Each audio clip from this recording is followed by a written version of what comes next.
Welcome to BSR news. BSR news ప్రేక్షకులకు నమస్కారం.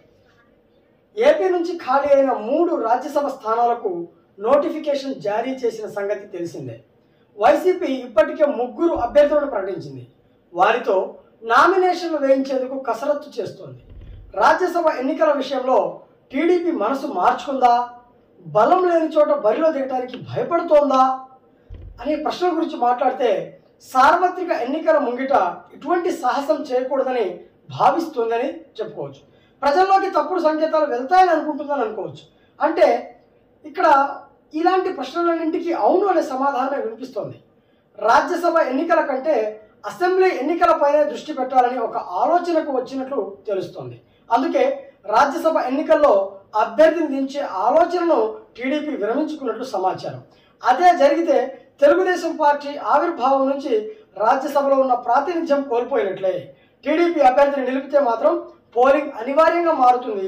అయితే నిన్న మొన్నటి వరకు టీడీపీ అభ్యర్థిని నిలబెడుతుందని ప్రచారం జరిగింది.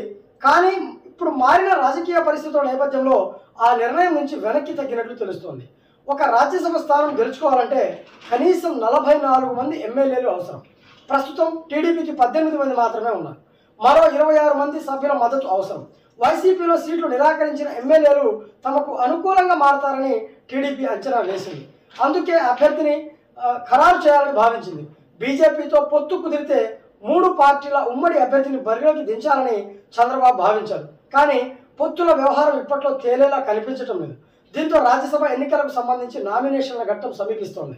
ఇప్పుడు వైసీపీ ఎమ్మెల్యేలను తిప్పుకొని రాజ్యసభ స్థానాన్ని గెలుచుకుంటే ప్రజల్లోకి తప్పుడు సంకేతాలు వెళ్తాయని టీడీపీ భయపడుతోంది.